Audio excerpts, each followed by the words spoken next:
कभी गुजरात में नेता करते हैं बिहारियों पर वार।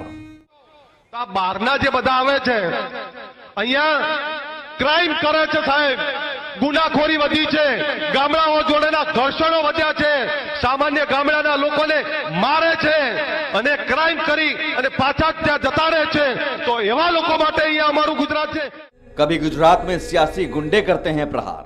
ठाकुर की दिकरी 14 महीना की थी, उसके साथ यूपी के भैया ने बलात्कार किया। पूरे उवारसद गांव का जो कुछ यूपी का हो, बिहार का हो, पूरे गांव खाली करके चले गए।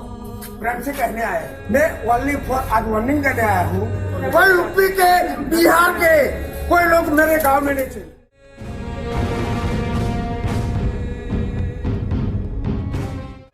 कभी महाराष्ट्र में सियासी गुंडे बनाते हैं शिकार।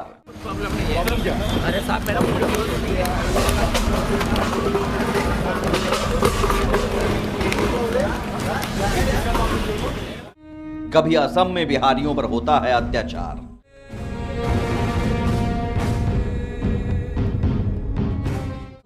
कभी कश्मीर में आतंकी करते हैं हमला लगातार। नाम का दिल खाने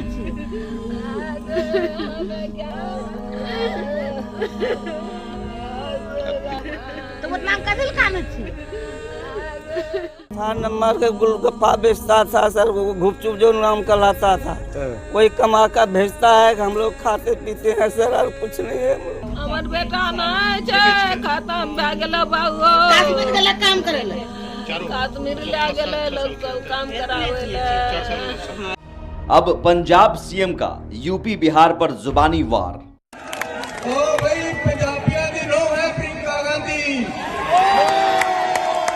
साडी पंजाबण पंजाबियों दी बहू है। एक से तगड़े हो के एक पासे हो जाओ पंजाबियों। ये जेड़े यूपी दे, बिहार दे, दिल्ली दे भैया आके इत्थे राज करदे ने, बड़ नहीं चन्नी के चवन्नी छाप बोल पर प्रियंका ने की जय जयकार। ओ भाई पंजाबियों दी नो है प्रियंका गांधी, साडी पंजाबण पंजाबियों दी बहू है। एक से तगड़े हो के एक पासे हो जाओ पंजाबियों। ये जेड़े यूपी दे, बिहार दे, दिल्ली दे भैया आके इत्थे राज करदे ने, बड़ नहीं यूपी बिहार पर वार, कांग्रेस को है स्वीकार। ओ भाई पंजाबियों दी नो है प्रियंका गांधी, साडी पंजाबण पंजाबियों दी बहू है। एक से तगड़े हो के एक पासे हो जाओ पंजाबियों। ये जेड़े यूपी दे, बिहार दे, दिल्ली दे भैया आके इत्थे राज करदे ने, बड़ नहीं बार बार निशाने पर क्यों है यूपी बिहार? जी यही सवाल है कि बार बार निशाने पर क्यों है यूपी बिहार। खासतौर पर बिहार की बात करें तो गुजरात, महाराष्ट्र, असम, जहां भी किसी भी राज्य में जाइए बिहार के लोग आपको मिलेंगे। क्यों? मजबूरी भी है। ज्यादातर मजबूरी यह है कि बिहार में बिहार के नेताओं ने यहां रोजगार नहीं दिया, रोजगार पनपने नहीं दिया, रोजगार देने का मौका नहीं दिया, उद्योग धंधे नहीं लगे। तो बिहारी बाहर जाते हैं, कमाते हैं, मेहनत करते हैं, लेकिन बाहर दूसरे राज्यों में बिहार के लोग मेहनत करके उन राज्यों को भी चमकाते हैं, उन राज्यों की अर्थव्यवस्था को भी मजबूत करते हैं, उन राज्यों की इंडस्ट्री को चलाते हैं। लेकिन जब बात सियासी फायदे की आती है तो उन राज्यों की सियासी पार्टियां स्थायी वोट बैंक के लिए, स्थानीय वोट बैंक के लिए बिहारियों को गाली देने लगते हैं, यूपी बिहार के लोगों को भगाने की बात करने लगते हैं और भगाने भी लगते हैं। सवाल है कि कब तक, आखिर कब तक यूपी बिहार के लोगों को निशाने पर लेते रहेंगे नेता, और कब तक यूपी बिहार के नेता बिहार के लोगों को वापस बुलाएंगे ताकि बाहर उन्हें बार बार अपमान न सहना पड़े। यूपी बिहार पर जुबानी वार। ओ भाई पंजाबियों दी नो है प्रियंका गांधी, साडी पंजाबण पंजाबियों दी बहू है। ਇਸ ਲਈ ਤਕੜੇ ਹੋ ਕੇ ਇੱਕ ਪਾਸੇ ਹੋ ਜਾਓ ਪੰਜਾਬੀਓ। ਇਹ ਜਿਹੜੇ ਯੂਪੀ ਦੇ ਬਿਹਾਰ ਦੇ ਦਿੱਲੀ ਦੇ ਭਈਏ ਆ ਕੇ ਇੱਥੇ ਰਾਜ ਕਰਦੇ ਨੇ ਬਣ ਨਹੀਂ ਰਹੇ। चन्नी के चवन्नी छाप बोल पर प्रियंका ने की जय जयकार। ओ भाई पंजाबियों की नौं है प्रियंका गांधी, साडी पंजाबण है, पंजाबियों की बहू है। इस ਲਈ तगड़े हो के एक पासे हो जाओ पंजाबियों। ये ਜਿਹੜੇ यूपी ਦੇ बिहार ਦੇ ਦਿੱਲੀ ਦੇ ਭਈਏ ਆ ਕੇ ਇੱਥੇ ਰਾਜ ਕਰਦੇ ਨੇ ਬਣ ਨਹੀਂ ਰਹੇ। यूपी बिहार पर वार कांग्रेस को है स्वीकार। ओ भाई पंजाबियों की नौं है प्रियंका गांधी, साडी पंजाबण है, पंजाबियों की बहू है। इस ਲਈ तगड़े हो के एक पासे हो जाओ पंजाबियों। ये ਜਿਹੜੇ यूपी ਦੇ बिहार ਦੇ ਦਿੱਲੀ ਦੇ ਭਈਏ ਆ ਕੇ ਇੱਥੇ ਰਾਜ ਕਰਦੇ ਨੇ ਬਣ ਨਹੀਂ ਰਹੇ। यूपी बिहार के लोगों को भैया कहकर पंजाब से भगाने का चवन्नी छाप बोल बोलने वाले ये हैं पंजाब के सीएम चरणजीत सिंह चन्नी। चन्नी पंजाबियों को एकजुट करने के बहाने यूपी बिहार के लोगों को पंजाब में घुसने नहीं देने की अपील कर रहे हैं। लेकिन हैरानी तो इस बात की है जब चन्नी यूपी बिहार के लोगों को पंजाब में फटकने नहीं देने के जहरीले बोल बोल रहे थे तो प्रियंका गांधी उनके इस बोल पर तालियां बजा रही थी। मतलब यूपी बिहार को गाली और प्रियंका की ताली। तो क्या यूपी बिहार पर वार कांग्रेस को स्वीकार है? जिस यूपी बिहार में कांग्रेस अपनी खिसकी सियासी जमीन को वापस पाने की जुगत में है, वहां के लोगों को पंजाब में नहीं घुसने देने के बयान पर प्रियंका ताली बजा रही हैं। तो क्या यह कांग्रेस की राजनीति का हिस्सा है? फिलहाल पंजाब में दिए गए इस बयान पर बिहार में भी सियासत गर्मा गई है। विरोधी हमलावर हैं तो बिहार कांग्रेस के नेता खामोश। हम अपने यहाँ यूपी में और बिहार में रोजगार उपलब्ध करा रहे हैं, हम किसी के भरोसे नहीं हैं। लेकिन अगर बिहार के लोग कहीं काम करने जाते हैं, उनका कोई मुख्यमंत्री खुलेआम इस तरह से अपमान करे और कांग्रेस नेतृत्व वहीं पर बैठा हो, तो ये बिहार यूपी के लोग कभी इसको स्वीकार नहीं कर सकते। हम इसकी घोर निंदा करते हैं। भारत जैसे लोकतांत्रिक देश में कोई कहीं भी जा सकता है, लेकिन पंजाब के सीएम का इस तरह का बयान बेहद घटिया, शर्मनाक और अति निंदनीय है। यह कुछ तथाकथित नेता सोचते हैं कि वोटों का लाभ हो जाए, इसके लिए हम माहौल खराब कर लें। लेकिन इतिहास गवाह रहा है, जिसने भी बिहार की अस्मिता पर उंगली उठाई है, बिहार वासियों को नीचा दिखाने की कोशिश की है, वो मिट्टी में मिल गए हैं। हालांकि सियासत के लिए पंजाब सीएम भले ही यूपी बिहार के लोगों को गाली दें और प्रियंका ताली बजाएं, लेकिन सच ये है कि प्रवासी मजदूर पंजाब की खेती और इंडस्ट्रीज की रीढ़ हैं। पंजाब की आबादी करीब 3 करोड़ है। एक अनुमान के मुताबिक पंजाब में लगभग 37 लाख प्रवासी मजदूर हैं। 1970 के दशक में पंजाब में जब धान की फसल शुरू हुई थी, उसी समय यूपी बिहार के मजदूरों का आना शुरू हुआ था, क्योंकि प्रवासी मजदूरों को धान की खेती की जानकारी थी लेकिन पंजाबियों को नहीं। 1978 में पंजाब में प्रवासी मजदूरों की संख्या 2,18,000 थी, जो बढ़कर अब 37 लाख हो गई। 37 लाख प्रवासी मजदूरों में से लगभग 4 लाख मजदूर खेतों में काम करते हैं और धान के मौसम में यह संख्या 5 लाख तक पहुंच जाती है। बाकी प्रवासी मजदूर लुधियाना समेत पंजाब के अलग अलग हिस्सों में स्थायी रूप से बस चुके हैं। ये मजदूर कारखानों से लेकर इमारतें बनाने के काम और फल सब्जी बेचने से लेकर ढाबे में काम करते हैं। 2020 में लॉकडाउन में प्रवासी मजदूर वापस बिहार लौटे थे। लॉकडाउन खत्म होने के बाद मजदूरों को वापस पंजाब बुलाया जाने लगा था। वापस पंजाब बुलाने के लिए लाखों रुपए खर्च कर स्पेशल बसें भेजी गई थी। साफ है, 37 लाख प्रवासी मजदूर अगर वापस यूपी बिहार आ गए तो पंजाब की अर्थव्यवस्था ठप हो जाएगी।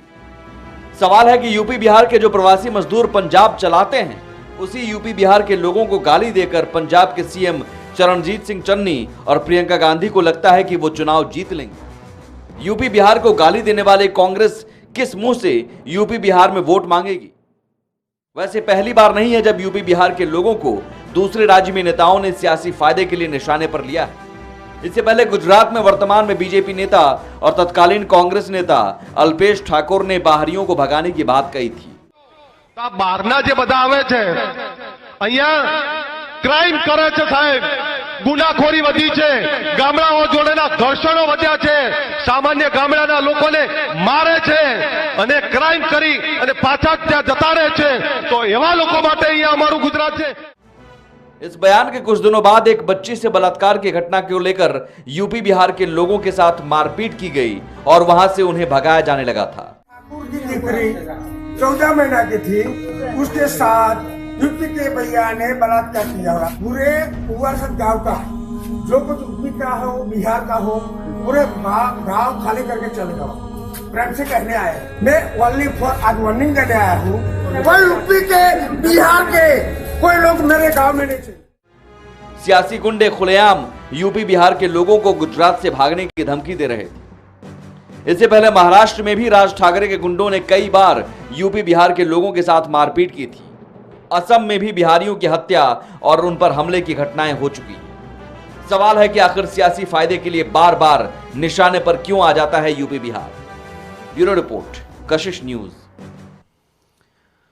लेकिन बिहार के लोग मेहमानों का स्वागत करते हैं और हमेशा स्वागत करने की परंपरा रही है। जिस पंजाब के सीएम चरणजीत सिंह चन्नी आज यूपी बिहार के लोगों को गाली दे रहे हैं, उन्हें भगाने की बात कर रहे हैं अपने फायदे के लिए, सियासी फायदे के लिए, वो भूल गए कि 5 साल पहले जनवरी 2017 जब 350वां प्रकाश पर्व मनाया गया, धूमधाम से मनाया गया और बिहारियों ने दिल खोलकर सिख श्रद्धालुओं का स्वागत किया था और हर साल स्वागत करता है।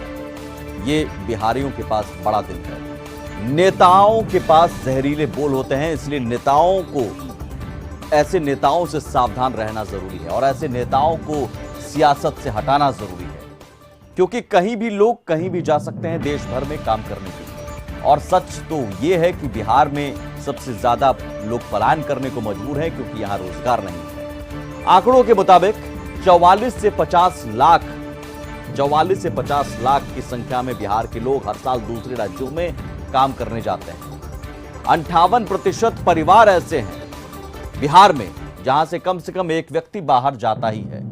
1988-99 में 88 से और 99 के बीच में प्रवासी कामगारों का प्रतिशत 16 था जो बाहर काम करने जा रहा था। 2009-10 में यह बढ़कर 25 हो गया और अब तो 50 के भी पार है। भारत में पुरुष प्रवासियों की आधी आबादी देश के 54 जिलों से है और इन 54 जिलों में 44 जिले सिर्फ उत्तर प्रदेश और बिहार के हैं जहां से प्रवासी मजदूर जाते हैं दूसरे राज्यों में काम करने, और 54 जिलों में बिहार के 20 जिलों से पुरुष प्रवासी शामिल हैं। 20 जिलों से कश्मीर घाटी में भी प्रवासी मजदूरों की संख्या 5 लाख है, जहां पर हाल ही में बिहारियों की हत्या हुई है, जहां 3 से 4 लाख मजदूर काम करने के लिए कश्मीर जाते हैं। विकास परियोजनाओं के काम में 90% प्रवासी मजदूर ही लगे रहते हैं। गुजरात के सूरत में 40% लोग बिहार और यूपी मूल के हैं, प्रवासी मजदूर हैं और सूरत में हर दूसरा आदमी बिहार या यूपी का है। आप अंदाजा लगाइए दूसरे राज्यों में बिहार यूपी के लोग कैसे काम करते हैं। मुंबई में हर चौथा आदमी बिहार या यूपी का है। बिहारी अगर मुंबई सूरत छोड़ दें तो दोनों शहर ठहर जाएगा, रुक जाएगा, मुंबई और सूरत जैसे शहर। प्रवासी मजदूरों में SC, ST, भूमिहीनों और पिछड़े तबके के ज्यादा लोग होते हैं क्योंकि उनके पास जमीन नहीं होती है, शिक्षा नहीं है और बिहार में काम करने को लेकर कोई रोजगार नहीं है, इसलिए वो बाहर जाने को मजबूर हैं। मजबूरी को दूर करने की कोशिश बिहार में तो नहीं हुई, लेकिन इसका मतलब ये नहीं कि बिहार से बाहर जाने पर रोक है और बिहार से बाहर जाने पर बार बार नेता बिहारियों को गाली दे। और जिस पंजाब के सीएम चरणजीत सिंह चन्नी ने यूपी बिहार के लोगों को बाहर रहने की, पंजाब में आने नहीं देने की अपील की, सियासी फायदे के लिए, चुनावी फायदे के लिए, वोट बैंक के लिए, और प्रियंका गांधी ताली बजा रही थी, उस पंजाब को चलाने वाला प्रवासी मजदूर ही है जो यूपी बिहार से जाता है। कैसे, ये भी समझिए आंकड़ों के जरिए एक बार फिर से। पंजाब की आबादी करीब 3 करोड़ है और इस 3 करोड़ की आबादी में पंजाब में लगभग 37 लाख प्रवासी मजदूर हैं। एक अनुमान के मुताबिक 1970 के दशक में जब पंजाब में धान की फसल शुरू हुई थी, हरित क्रांति के वक्त, उसी समय यूपी बिहार के मजदूरों का पंजाब जाना शुरू हो गया था और बुलाया गया था उस वक्त। क्यों? क्योंकि प्रवासी मजदूरों को धान की खेती की जानकारी थी, बिहार यूपी के लोगों को, पंजाबियों को जानकारी नहीं थी। और 1978 में पंजाब में प्रवासी मजदूरों की संख्या 2,18,000 थी, जो बढ़कर अब प्रवासी मजदूरों की संख्या 37 लाख हो गई। और इस 37 लाख में से लगभग 4 लाख मजदूर खेतों में काम करते हैं। और धान कटाई के मौसम में, धान के मौसम में ये संख्या मजदूरों की 5 लाख तक पहुंच जाती है, क्योंकि जरूरत पड़ती है। और बाकी जो प्रवासी मजदूर हैं वो लुधियाना समेत पंजाब के अलग अलग हिस्सों में काम करते हैं, रहते हैं, बसे हुए हैं। ये मजदूर वहां के कारखानों से लेकर इमारत बनाने तक, ढाबों में या फिर फल सब्जी मंडी में, पेट्रोल पंप पर, अलग अलग जगहों पर काम करते हैं। 2020 में सोचिए कि मजदूर, प्रवासी मजदूर अगर वहां से आ गए, जो पंजाब के सीएम कह रहे हैं कि घुसने नहीं देंगे, तो पंजाब का क्या हाल होता है, ये उदाहरण है। 2020 में जब लॉकडाउन लगा तो प्रवासी मजदूर वापस बिहार लौटे थे पैदल चलकर। लेकिन लॉकडाउन जब खत्म हुआ, धान का मौसम शुरू हुआ, तो वहां के जो किसान हैं, वहां के जो किसान खेत के मालिक हैं, उन्हें मजदूरों की जरूरत पड़ी और पंजाब उन्हें बुलाया जाने लगा मजदूरों को बिहार से। और वापस पंजाब ले जाने के लिए लाखों रुपए खर्च कर स्पेशल बसें भेजी गई थी बिहार में, ताकि मजदूर बस में बैठकर आराम से आ जाएं। कई लोगों ने तो फ्लाइट की टिकट भी दी थी। सोचिए 37 लाख प्रवासी मजदूर अगर वापस यूपी बिहार आ गए तो पंजाब की अर्थव्यवस्था ठप हो जाएगी। और उस पंजाब के सीएम चरणजीत सिंह चन्नी फिर अफसोस करते रहेंगे अपने इस चवन्नी छाप बोल पर। लेकिन सियासत है साहब, ऐसे नफरत वाले बोल बोले जाते रहेंगे। जरूरत है हमें और आपको सावधान रहना। लेकिन इससे भी ज्यादा जरूरी है कि रोजगार बिहार में ही लोगों को मिले, ताकि बार बार अपमान न सहना पड़े बिहार के लोगों को। हालांकि रोजगार सृजन में सबसे ज्यादा योगदान बिहार में पर्यटन का हो सकता है, जिसे बढ़ावा देने की कोशिश हो रही है। ब्रेक के उस पार दिखाएंगे आपको राजगीर में पर्यटन के क्षेत्र में कितनी तरक्की हुई, तस्वीर बदली। जू सफारी का उद्घाटन हुआ है और तस्वीर दिखाएंगे कैसे सीएम नीतीश का सामना एक टाइगर से हो गया।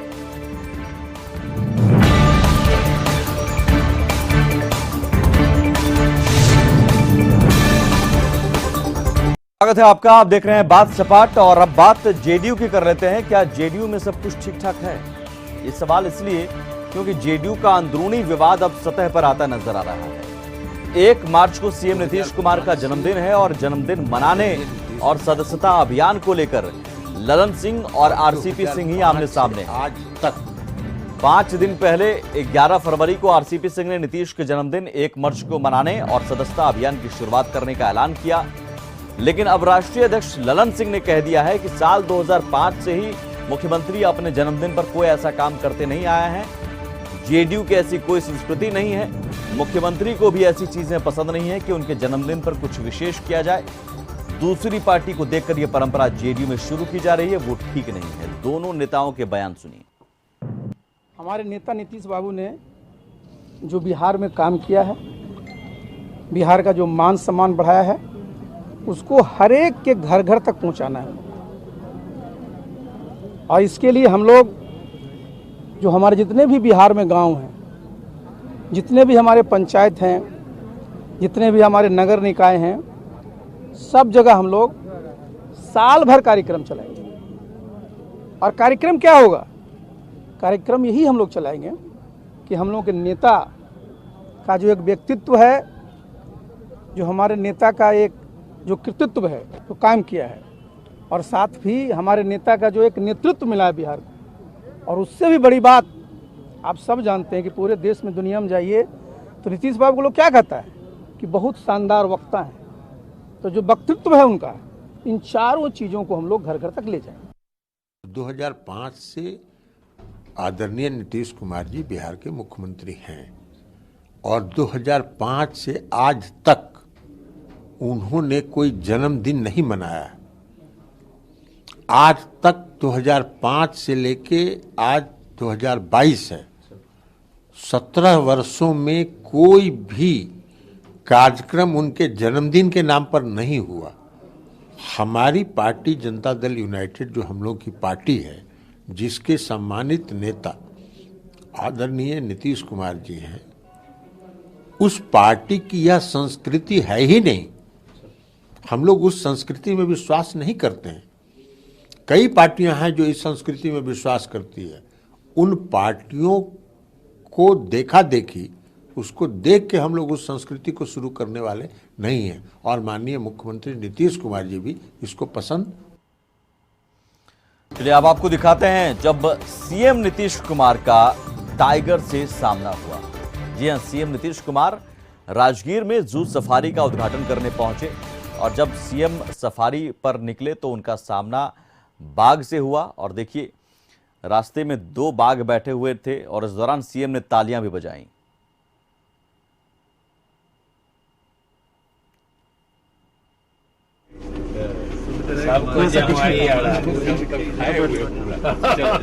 चलो हो गया।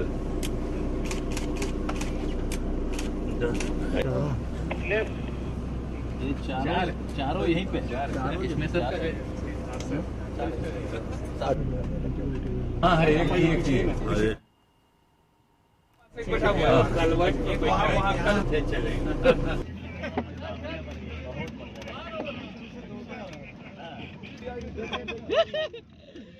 पीछे पीछे आ रहे या वो आगे में जा रहा। थोड़ा सा और ये 3 शेर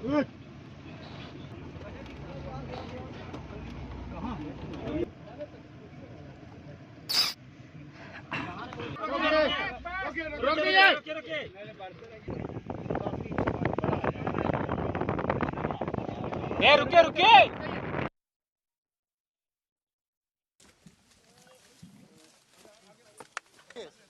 आप पहुंच गए? ठीक है, लिंक आपको मिल गया। थोड़ा सा पीछे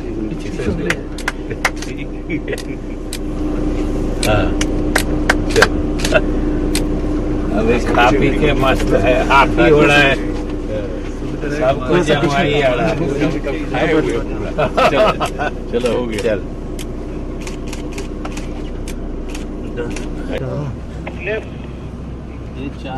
चारों यहीं पे इसमें